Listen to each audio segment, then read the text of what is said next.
Fala, Vini Moura.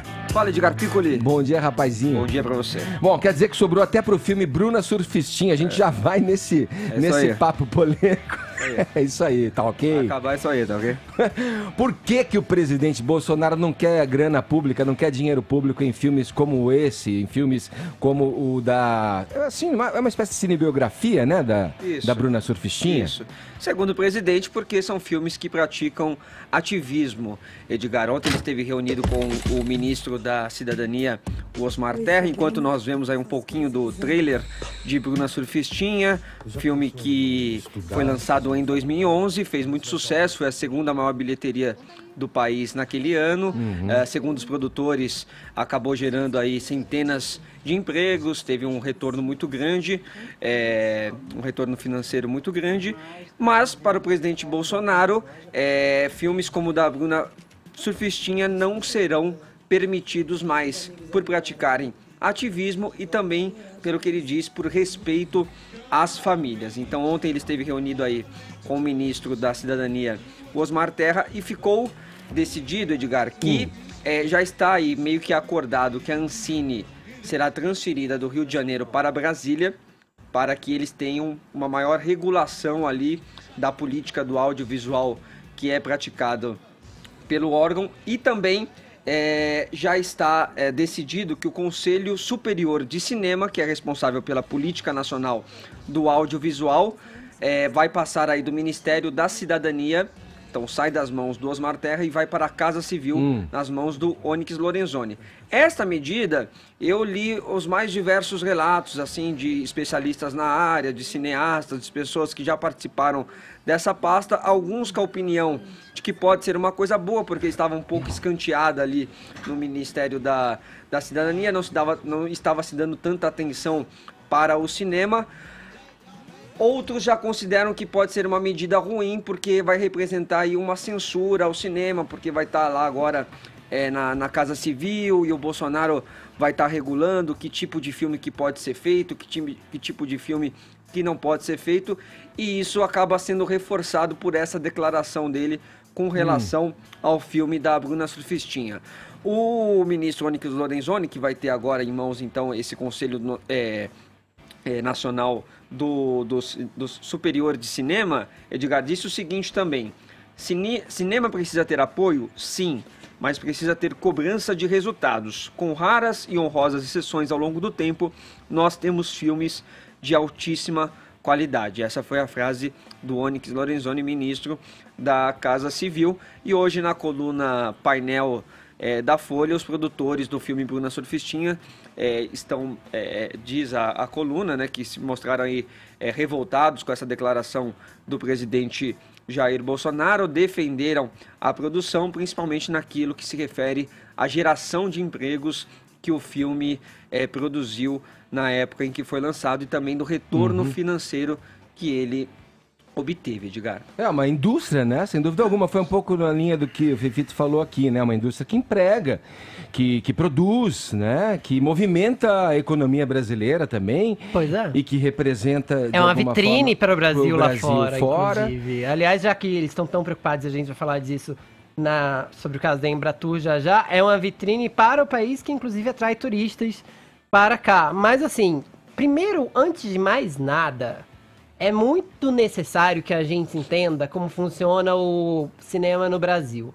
Porque Mamar nas Tetas da Rouanet vai vir a qualquer momento no Twitter. Então, antes de vocês falarem qualquer bobagem sobre a Lei Rouanet, é importante vocês saberem que um cineasta não vai a um caixa do governo e ganha 1 milhão, 2 milhões em espécie. O governo não dá esse dinheiro. O que o governo oferece é renúncia fiscal em alguma quantidades de impostos que empresas privadas queiram investir em filmes. Ou seja, as empresas, em vez de pagar determinado imposto, investem em filmes, para ganhar, inclusive, com publicidade e tudo mais. Por que esse dinheiro não é um dinheiro que deixa a gente a ver navios? Porque esse dinheiro acaba por gerar empregos. Então, o tal dinheiro público que vocês tanto reclamam aí da Lei Rouanet acaba por gerar empregos e fazer um mercado inteiro acontecer. Um filme não é feito por atores e diretores somente. Uma equipe de filme tem, em média,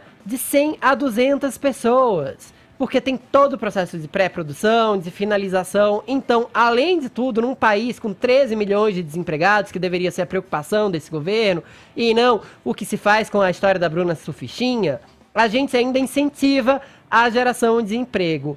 É óbvio que esse tipo de decisão, ela é muito problemática. E não necessariamente por onde vai estar a Ancine, porque, a bem da verdade, esse governo já sinalizou que está pouco se lixando para a cultura, para o meio ambiente e para a sua saúde. E essa questão do Rio, mudar do Rio para Brasília, nem é. Isso aí tudo bem, pode acontecer dentro de uma visão administrativa. Se mantém ali as pessoas qualificadas dentro da pasta. Mas essa não é a questão. A questão é a sinalização para o futuro da cultura brasileira. A gente já tá num governo que tá entupindo você de agrotóxicos e você tá fingindo que não tá vendo. A gente tá num governo que acabou parceria com vários laboratórios e tem gente que depende de remédio do SUS que não tá recebendo esse dinheiro, esse remédio e tá com a vida em risco. Então agora, por que se preocupar com o cinema quando a sua vida não vale nada para esse governo, não é mesmo? Vai ser tratado como perfumaria. Agora, ideologicamente, é preocupante. Quem é o Bolsonaro, aliás, quais as qualificações do Bolsonaro para decidir que tipo de filme deve ser feito ou não no Brasil? Aliás, se tem uma coisa que eu imagino que aconteceu, é que ele viu Bruna Surfistinha e gostou. E pra variar, ele pega um tema que mexe com a moral, com a moral sensível de muita gente. Você assistiu, presidente? Não levei os meninos. Pra variar, ele pega um tema que mexe com a moral sensível de muita gente, como é o caso da prostituição, pra transformar em cortina de fumaça, para fugir dos problemas. É isso, Vini. Pelo amor de Deus, Bolsonaro, vai cuidar dos desempregados e da saúde desse país, deixe cinema em paz. Vamos abrir aspas aqui pro presidente. Não posso admitir que com dinheiro público se façam filmes como o de Bruna Surfistinha. Nossa, que declaração polêmica, presidente. Triste do país que não investe na sua alta cultura. Triste do país que não preserva a memória das suas figuras históricas mais icônicas. Só com muita ironia mesmo. Aqui a gente tem que seguir o conselho do Mano Brown e voltar para a base. Qualquer discussão relacionada a dinheiro público no Brasil, e aqui se incluem sim as verbas captadas por lei de incentivo e lei de renúncia fiscal, tem que ser contextualizada. Nós vivemos num país deficitário e carente. Para ficar em dois dados, né, o déficit primário em 2018 foi de 120 bilhões de reais, tem mais de 100 milhões de pessoas sem acesso à coleta de esgoto ainda no Brasil. Então, quando a gente coloca as coisas em perspectiva, fica difícil respeitar o argumento de que promover a biografia de uma personagem historicamente irrelevante é um uso inteligente e justo do dinheiro do pagador de impostos. E agora, falando sério, triste do país que não sabe definir as suas prioridades, né? Mesmo do ponto de vista cultural ou educacional, é muito difícil enxergar a utilidade do investimento público em uma produção, como é o caso de Bruna Surfistinha. E isso independentemente da qualidade ou falta de qualidade artística e cinematográfica. Eu não quero entrar nesse mérito, porque numa realidade de recursos escassos destinados à cultura, esse filme, que muitos críticos afirmam que normaliza e até glamoriza a prostituição, ele tem que estar no final da fila de acesso à verba pública, né? Se é que tem que existir verba pública. E aqui vai uma crítica mais ampla.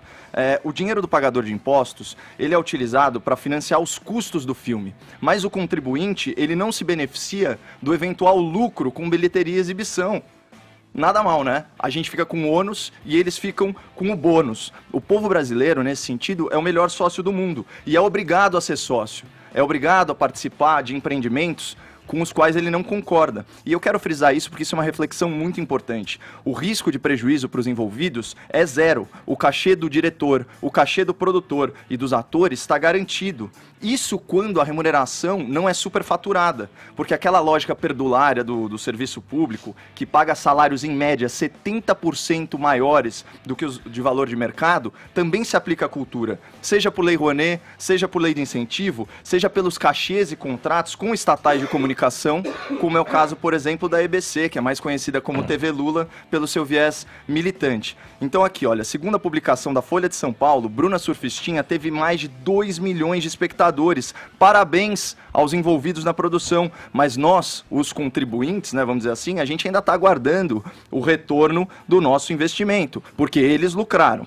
E para fechar, já que a gente comentou sobre mídia militante, o Brasil 247, que se define como, abre aspas, o seu portal portal progressista repercutiu a notícia da seguinte forma: indignados com o ataque de Jair Bolsonaro, que revelou ignorância e obscurantismo, os produtores de Bruna Surfistinha disseram que o filme gerou centenas de empregos. Ora, quanta empresa, microempresa nesse Brasil gera milhares, milhões de empregos sem precisar mamar em teta pública, para usar uma expressão que o Fefito trouxe? Essa justificativa tosca mostra como o Brasil está contaminado pela cultura do privilégio. A elite artística, ela acha normal e legítimo viver às custas da sociedade, sem atinar. A gente tá falando de uma elite, A gente sabe muito bem quem está envolvido nesses projetos. E sem atinar que privilégio, por definição, é aquele direito pelo qual todos pagam, mas muito, muito poucos usufruem. Sabe o que eu acho? Tipo as coisas que os filhos do Bolsonaro fazem. Tipo o cargo de embaixador. Ah, entendi. Mas é isso mesmo. Sabe o que é tosco? Mas é verdade, a classe política deita e rola em privilégio. Tosca é o desvio do foco principal aí. O que o Bolsonaro... Qual que é a ação que ele faz quando toma essa atitude, quando diz essas palavras, quando profere esse tipo de conduta frente ao Estado, porque ele é o Estado. Mas a visão personalista do presidente, o então candidato, do que moveu ele como político em 30 anos de Câmara, né, dos Deputados em Brasília, de toda a carreira que ele fez na política e puxou a família inteira, com filhos e tudo, ex-esposas. É uma sequência de ações que a gente não pode esquecer quando a gente faz uma observação sobre essa frase dele, que é uma frase ideológica. Ela é toda imbuída de ideologia. Não dá para dissociar e trazer comparações que não procedem. O país, claro, tem prioridades, mas a cultura e o cinema fazem parte do que é a arte da nação e que é a alma da nação. Agora, dizer que, poxa, vamos priorizar o dinheiro... Que filme que o Bolsonaro acha que deveria ser feito, então? Ele quer tutelar as histórias que nós, cidadãos, queremos conhecer? Queremos conhecer pelo cinema, pelos livros, pelas músicas... Qual é a tutela que ele quer inferir aí? A gente está de frente... Não sei, mas se tivesse a opção... A novos tipos, deixa eu só completar, a novos tipos de autoritarismo. A gente está aí com autoritarismos disfarçados, novos tipos de ditadura, novas maneiras de você estabelecer censura, que não é mais da figura do censor, vem aqui, me dá a letra da tua música. É através de ações de quem tem a caneta e o poder na mão que vai cerceando o poder de livre escolha da própria sociedade e autogestão. É claro que a pobreza é uma prioridade. É claro que o dinheiro público tem que ser gestado de uma forma a abarcar as principais necessidades da população brasileira. Agora, querer tutelar que tipo de filme a gente quer ver... Ora, se é a história de uma prostituta, o filme é uma ficção, é uma cinebiografia, é uma realidade, que tipo de filme Bolsonaro acha que seria bacana a sociedade que paga impostos, como o Caio falou, assistir? Um filme de milicianos, talvez? Um filme de um político que faz a carreira na política e fica na política levando a família inteira para a política? Um filme de uma pessoa dentro do exército militar que promove atos terroristas? Isso seria um bom motivo para escrever um roteiro de um filme? Ora, espera lá, vamos observar as coisas como elas são. O que ele está fazendo aí, mudar a Ancine, de novo, digo, para Brasília, tudo bem, que se dane essa decisão, é uma questão de opção administrativa. Agora, tutelar o que a gente quer ver é mais um sinal da maneira personalíssima e personalista que o Bolsonaro entende que é a gestão de uma nação, que é a gestão de um Estado. Ora, um figura que pediu a retirada de uma propaganda do BB, do Banco do Brasil, por conter ali, contemplar participantes, representantes da diversidade. Um presidente que diz que trabalhou na infância e que tudo bem, frente a um país que tem ali crianças sofrendo e trabalhando por necessidade e tendo suas infâncias perdidas em trabalhos em detrimento de um estudo bem feito, de uma escola oferecida para que essa criança se forme. Ora, a experiência pessoal não pode ser traduzida à maneira dele gerir o Estado. Uma pessoa que é abordada por um fiscal ambiental pescando numa área proibida e que caduca-se a lei, não paga a multa e quer transferir essa região em área para acesso de pescadores, para um turismo, transformar na Cancún brasileira. Vamos ver ato por ato aí. Uma pessoa que acha que rosa uma roupa de maricas. Uma pessoa que acha que um ministro, porque tá com uma gravata rosa, tudo bem, tá com a gravata rosa, mas é meu amigo, olha aqui, o Alcolumbre. Pô, vamos observar as coisas. Um presidente que diz que prefere um filho morto num acidente a um filho gay. Tá tudo imbuído de uma ideologia e de uma maneira personalista de enxergar o Estado. O Estado é maior do que isso, Bolsonaro. O filme que a gente quer ver não é o filme que você acha que a gente quer ver. É uma tutela que você quer impor à população brasileira que a gente não quer. Acho que nem mesmo quem votou em você quer isso. Tutelar o que o povo deve ver ou não, isso é um ato de quem? De um ditador, de um censor. Você está disfarçando um ato autoritário em meio à sua retórica aí, tentando enganar quem, eu não sei. E essa declaração do Onyx Lorenzoni também, ela não vem carregada de dados, né, dizendo que o cinema brasileiro não produz filmes de altíssima qualidade, quando esse ano o Brasil foi premiado em Cannes 2 vezes. O Festival de Cannes, o Brasil usa o Festival de Berlim, de Veneza, já foi indicado ao Oscar. O Brasil, ele tem um cinema muito admirado lá fora. Agora sim, eu acho que eu tenho que falar duas coisas aqui, especialmente por ter convivido com pessoas de cinema muito próximas de mim a vida toda. Eu cansei de ver pessoas trabalharem por salários simbólicos, com orçamentos apertados. Eu acho que é no mínimo leviano ficar dizendo caro, que o trabalho de um monte de profissionais da indústria do cinema é superfaturado. Eu já cansei de ver pessoas trabalhando por 2 ou 3 meses para ganhar R$2.000. Que é, sim, uma grana que muda a vida de muita gente num país pobre como o nosso. Mas só para encerrar, eu acho que é de uma falsa simetria gigantesca eu dizer que você tem que escolher entre saneamento básico e cultura quando você pode ter os dois. É só ter um governo responsável o suficiente para gerir direitos nossas coisas. Aliás, vamos lembrar dos agrotóxicos.